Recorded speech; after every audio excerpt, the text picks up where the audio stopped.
Guys, welcome back to my YouTube channel Shampa kitchen তরফ থেকে তোমাদেরকে অনেক অনেক স্বাগত। তো আজকে রেসিপিটা হচ্ছে ফ্রুট কেক। তো কীভাবে বানাবো তো চলো দেখাই। তো কেক বানানোর জন্য প্রথমে আমি এখানে দিয়ে দেব তেল। তেলটা আমি ব্রাশ করে নেব। তো দিয়ে দিব ময়দা। আমি বাটার পেপার ইউজ করব না। তো ময়দাটা ভালোভাবে মিশিয়ে নিয়েছি, সাইডে রেখে দেব। তো এখানে আমি টুটি ফুটি নিয়েছি। তো এখানে দিয়ে দিব আমি আধা চামচ ময়দা দিয়ে ভালোভাবে মিশিয়ে নেব। তো টুটি ফুটিটাও ভালোভাবে মিশিয়ে নিয়েছি ময়দা দিয়ে। তো নিয়েছি একটা বাউল। তো এখানে আমি আধা কাপ রিফাইন তেল ইউজ করছি। তো দিয়ে দেব এখানে চিনির গুঁড়া 1 কাপ। তো ভালোভাবে মিক্স করে নিই।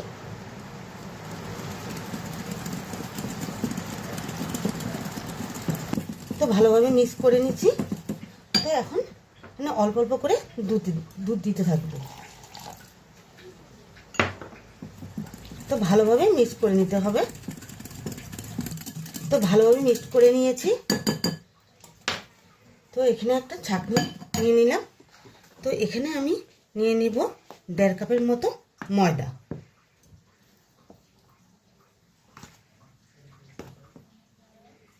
তো ভালোভাবে ছাঁকনি দিয়ে ছেঁকে নেব, এতে গুঁড়োগুলো ভালোভাবে মিক্সড হয়ে যায়।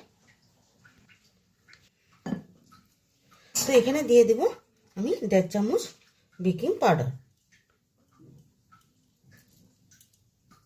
তো আবারও ভালোভাবে মিক্স করে নেব।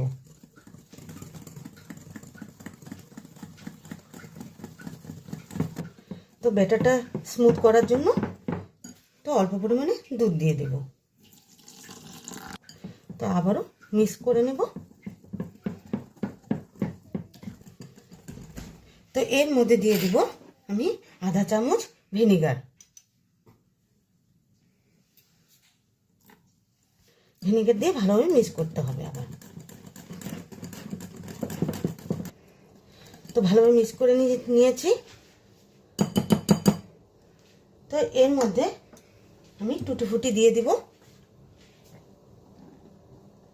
তো টুটি ফুটিটা দিয়ে নিয়েছি। তো ভালোভাবে আবার মিক্স করে নেব।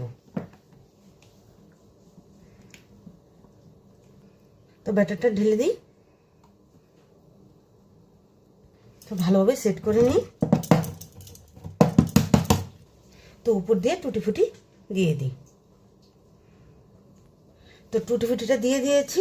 তো এখন চলো বসিয়ে দিই। কড়াইটা বসিয়ে দিয়েছি। তো স্ট্যান্ডটাও বসিয়ে দিয়েছি। তো দিয়ে দিলাম।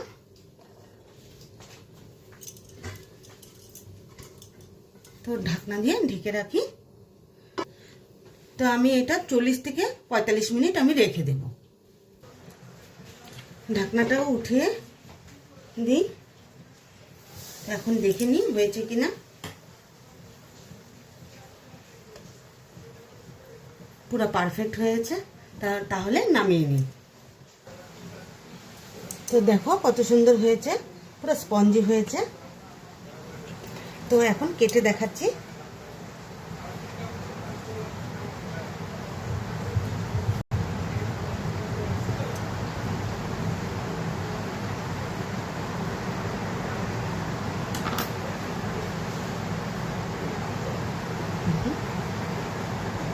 খুব স্পঞ্জি হয়েছে।